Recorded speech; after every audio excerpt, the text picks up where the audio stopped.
नमस्कार। सूरदास के पद पढ़ रहे थे। गोपी प्रेम, गोपियाँ जब कृष्ण के प्रेम में पड़ जाती हैं तो उनकी दशा किस प्रकार हो जाती है, उसका वर्णन करते हुए कवि सूरदास कहते हैं, हरि मुख विदु मेरी अखियाँ चकोरी। श्री कृष्ण का सुंदर मुख तो चंद्रमा है, और चकोर जिस प्रकार चंद्रमा से प्रेम करता है, उसी प्रकार चंद्रमा के समान सुंदर मुख वाले कृष्ण से मेरे नेत्र चकोरी के समान प्रेम करते हैं। राखे रहती ओटपट जतननी तऊ न मानती कितिक ने होई। मैं अपने नेत्रों को घूंघट की ओट में अनेक प्रयत्नों के बाद रखना चाहती हूँ कि वो उस ओर ना जाए जिस ओर श्री कृष्ण है, परंतु ये मेरी बहुत निहोरी, बहुत अनुनय विनय करने पर भी मेरे ये नेत्र मेरा कहना नहीं मानते। और चकोरी जिस प्रकार चंद्रमा की ओर मोहित हुई रहती है, वैसे ही मेरे ये नेत्र कृष्ण के प्रेम में मोहित है, कृष्ण के रूप पर मोहित है। बरबसी इन गही मूढ़ता प्रीति जाई चंचल सो जोरी। अचानक ही इन नेत्रों ने न जाने कैसी मूर्खता को धारण कर लिया है। प्रीति जाई चंचल सुजोरी, और इन्होंने उस चंचल चित्त वाले कृष्ण से अपनी प्रीति जोड़ ली है। विबस भई चाहती उड़ी लागन अटकती नेकु अंजन की डोरी।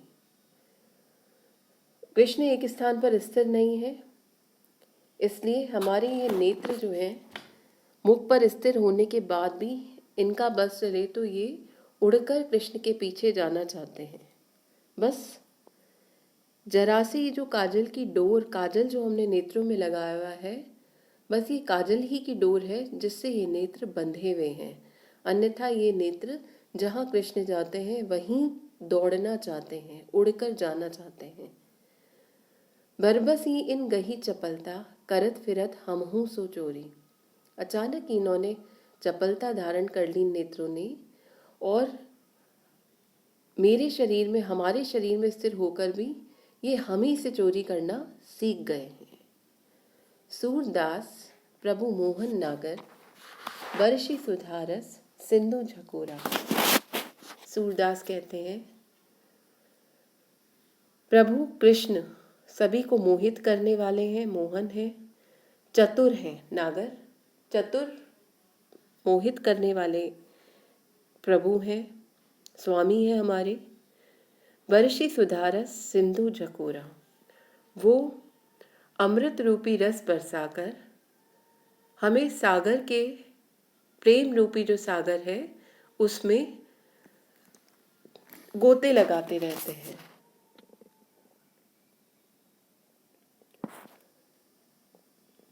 वर्षि सुधारस सिंधु झकोरा में रूपक अलंकार, हरिमुख विदु अखियां चकोरी में उपमा अलंकार। दूसरा पद पढ़ेंगे हम।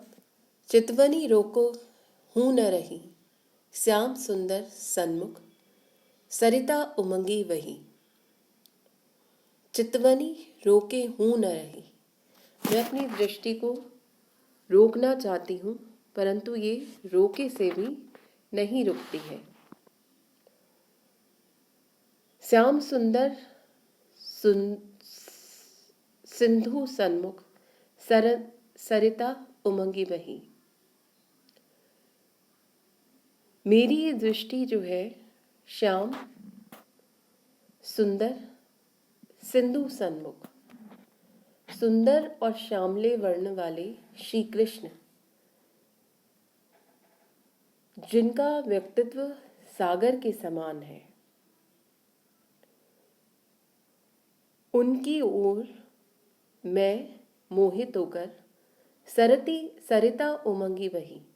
जिस प्रकार सागर के निकट नदी तीव्रता के साथ बहती हुई जाती है, उसी प्रकार हम भी श्री कृष्ण के प्रेम में मोहित होकर, नदी जिस प्रकार सागर से मिलना चाहती है, सागर की ओर बहती है, उसी प्रकार या कृष्ण के सुंदर रूप के सम्मुख उनके दर्शन के लिए हम दौड़ी चली जाती हैं।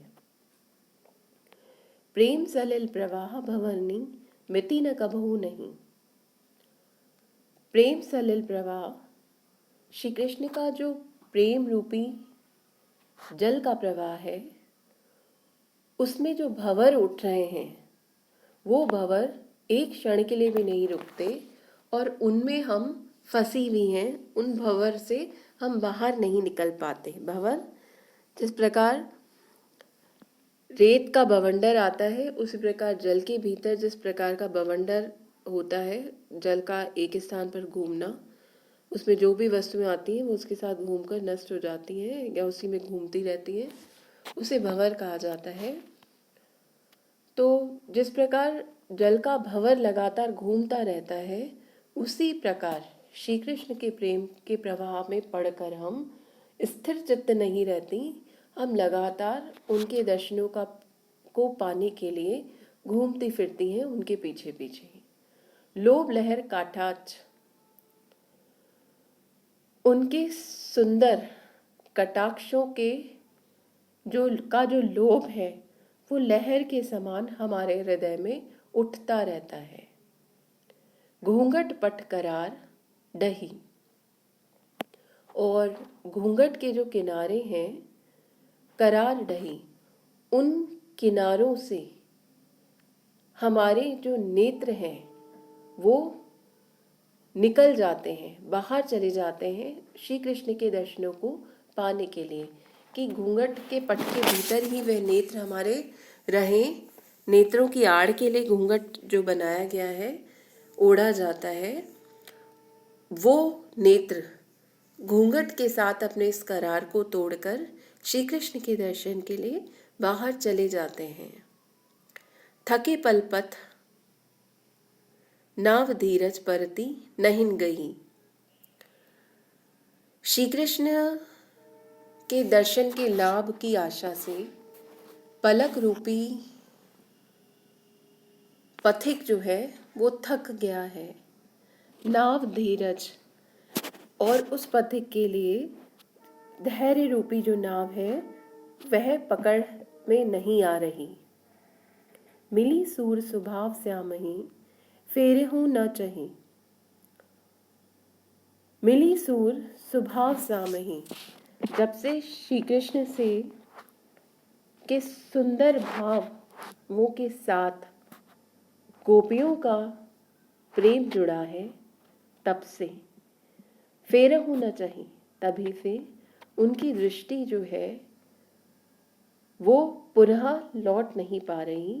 गोपियां पुनः अपने लौकिक स्वरूप पर, जब से कृष्ण के अलौकिक रूप का दर्शन गोपियों ने किया है, तब से वो अपने उस लौकिक रूप, जिस समाज में, जिस परिवार में वह रहती हैं, उस परिवार की होकर नहीं रह पा रही। फेरे होना चाहिए, अनेक प्रयास करने पर भी पुनः लौटकर नहीं आ पा रही। धन्यवाद।